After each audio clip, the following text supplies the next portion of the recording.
welcome back. I've got Britt Gottschalk on the line. Good, Britt, how are you? I'm doing well. How are you, Michael? I am awesome today, and most days, some days, not so much, but today starting off awesome, so we're all good. So, why don't you share a little bit about you and the work you're doing, and then we'll jump into the conversation.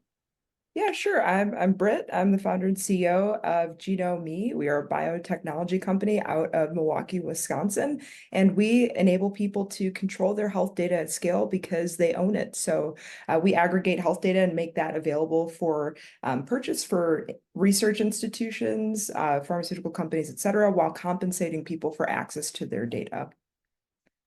I love that. And yeah, as I was preparing for the interview and thinking about it, is with that information, coupled now with what we're starting to see and still these kind of early days of AI and data scrubbing and all of that, having this information is such a game changer when it comes to healthcare because the more information you have, obviously you can remove the identities, but you have the information. Okay, 50 something year old male with these situations, this genetics, all of that. And then you compare it with other people around the world that has, similar demographics and whatnot. Then you can start looking at, okay, we're seeing a 50% chance of this type of cancer developing in people with this quote unquote makeup by their mid 60s. If we knew that, then we could start increasing the screening sooner for cancers, for example, or, okay, what can we do to help potentially prevent that? Make some adjustments in dietary lifestyle, Oh exercise, yeah. whatever the case may be. That's why it's so critically important and why I'm such a strong advocate for, hey, you want my information, here it is, because I know it's going to help me because you're going to be able to look at it and go, all right, here's what's going on, and here's what some things we're seeing. Researchers are getting it because in that way they can say, okay, we're seeing a spike in this, which as our population continues to get older, we're going to see a lot more spikes in a variety of a variety of conditions Yeah. based on our lifestyle and what, the way foods are and all of that kind of good stuff. It's changed over the last 2 or 3 decades. We're going to see an increase in health issues for people. If we have that information, Mhm. we can Yeah. prevent that. Right. And ways to treat it. Yeah. Preventing it, or even after some of the damage is done, so to speak, how to best treat it. I mean, we're talking about pharmacogenomics here. That's the way that genetics influences your body's responses to drugs. Um, and so being able to have more diverse data sets from different types of populations gives research organizations a good idea of, okay, how are certain populations responding? Because not everybody responds the same to a drug or a treatment plan. Traditionally, most of the data that's used in that space comes from the populations where they have an abundance of it. And, to be frank, it's, older, mid 40s to mid 60s Caucasian men, at least here in the United States. And so to be able to have a more diverse data pool, I think, is definitely the route that we want to go. Being somebody who is not in that demographic, I want to know how certain drugs and treatments respond in people that are more like me, and what might be the best should I ever need some form of medication. And I worked in primary care as a administrator for almost 2 decades. And one of the things that I noticed and wished that this technology and was more available to everybody was we had a population that was ranking much higher in type 2 diabetes than in other areas around us. And a lot of it was because of the immigration of people from India that were coming and their genetics coupled with a North American diet unfortunately became a real fast forward trip to type 2 diabetes for so many of these people. And it was like, what in the world's going on with this? Yeah. Why is it so high? And then, the science says, well, because of this and this and this, they're more prone to it. Because, I saw people that were in our diabetics classes that didn't fit the quote unquote demographic of people that would be more likely to contract diabetes, people that have some weight issues and lack of Yeah. exercise. You see these people and they're, they look like they're ready for the marathon, and you're like, how? It's like genetics. Yeah. Genetics. It's like, Yep. oh, you won the genetic lottery. Congrats. But it's understanding that and knowing, okay, what are the components that would create that scenario so that individual can go, all right, I just need to adjust this and this, Yep. or with science and pharma, okay, maybe there's something that I could add that could help stave off this. And as you mentioned a moment ago too, the pharma commercials we see, it's like here, ask your doctor about whatever it is, and then for the next 45 seconds, they tell you all the different ways it's going to make your life miserable or kill you. And Right. because they got to do that. Well, Yep. that would be prevented if they know, because you mentioned before, certain medications impact people differently. They'll know, okay, based on your genetic code, this particular medicine will say Coversil for blood pressure. Okay, Mhm. interacts better for you than this other one because it Yep. has less side effects. And then coupled with the other thing, so what it's going to do is it's going to improve um, being able to prescribe, if they have to, Yeah. medications for people. My hope, again, having worked in healthcare for as long as I did, is that we don't have to prescribe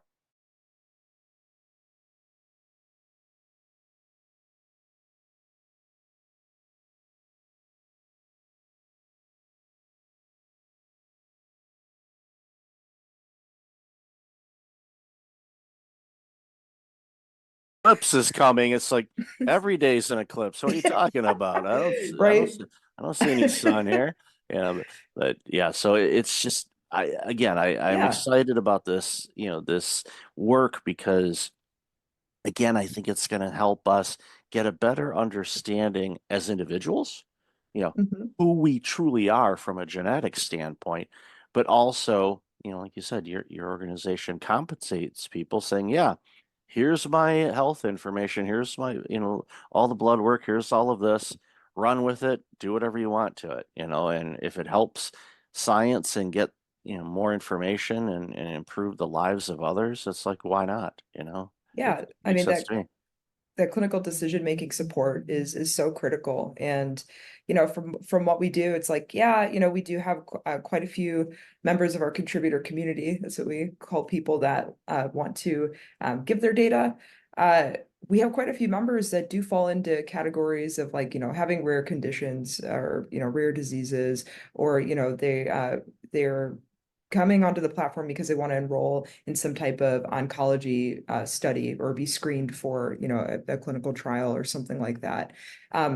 But just as important is the general data. So I mean, even people that are going to the doctor with a clean bill of health, right? To be able to just widen that pool and have like different types of demographics. You don't necessarily need to be sick to know that your data is valuable. It's valuable no matter what. And we talk about, you hit on something before, we talk about like drugs, treatments, prescriptions, etc.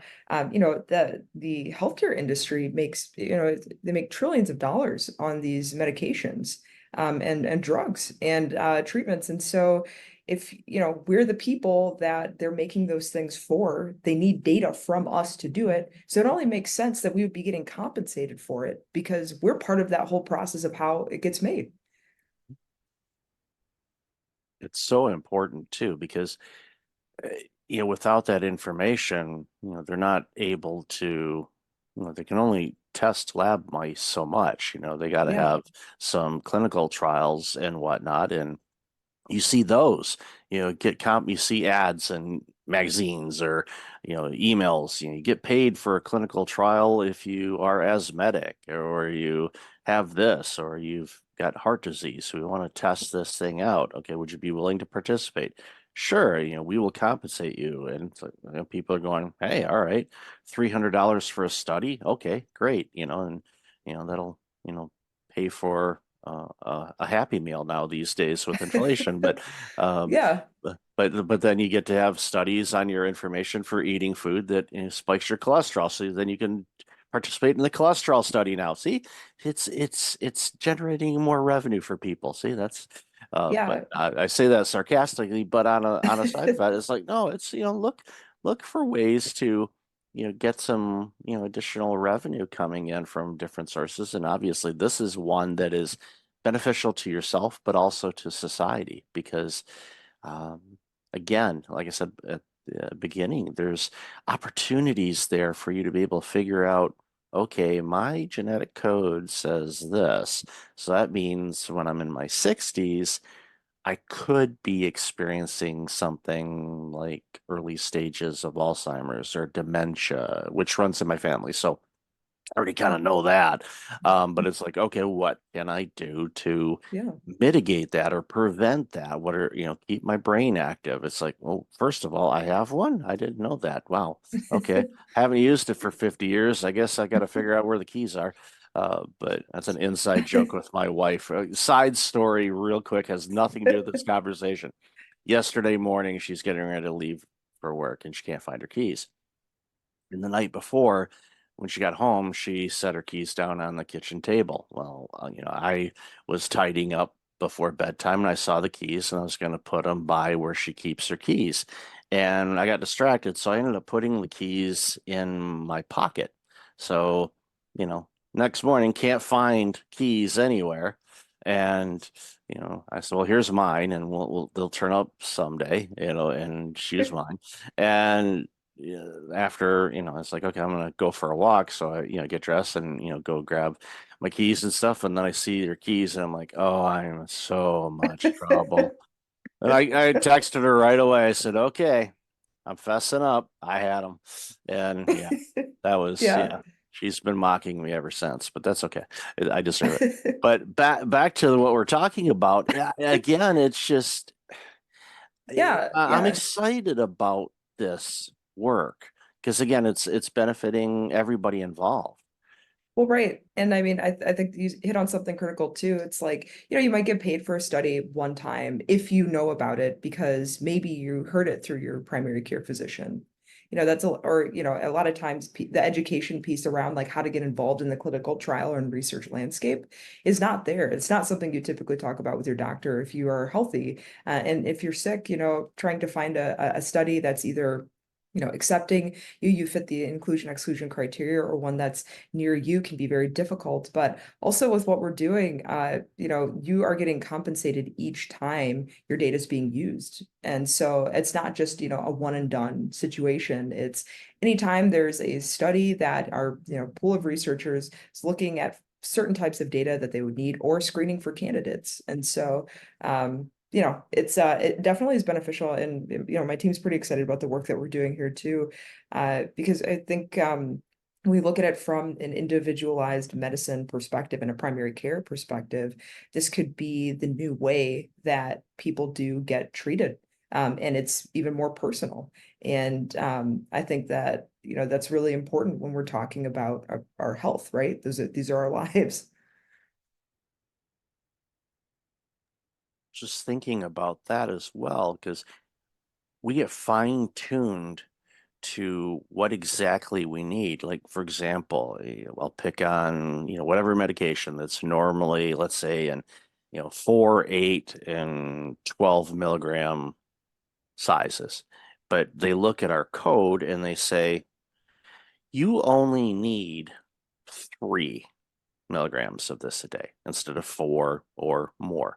Okay, well then that's what gets prescribed, and the 3D printing machine or whatever machine has all the ingredients to print or generate that pill. If it's capsule, it just does the filling and all of that kind of good stuff. So you're getting exactly what you need, not too much, not too little.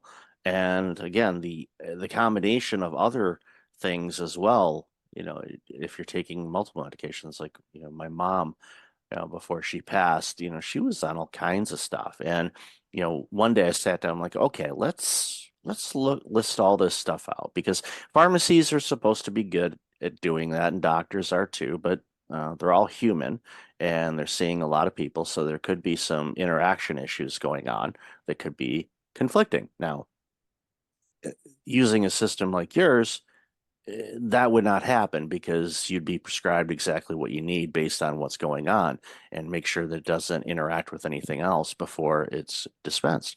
But I listed all the things out, and I began working in healthcare before, kind of had an idea what some of the stuff was and other things like that. And I'm like, okay, what any interactions? And I looked like, wait a minute, this pill interacts with this one. It's like maybe you should talk to the pharmacy or the doctor about that because that could be a problem. And one of the reasons why I came up was a lot of the medications that she was on, she went through mail order prescriptions through her insurance company and retiring and all that kind of stuff. So it was able to do that. But then there was a handful of medications that she would get prescribed at, one of the major pharmacy chains. And so those two people aren't necessarily talking to each other. And the doctor may Mhm. or may, as long as it's the same primary care doctor, but if it's a specialist, and they're like, what medications they're on. So, and sometimes she would remember, sometimes she's not. So I just said, Yeah, give me everything. Let's go hit the medicine cabinet.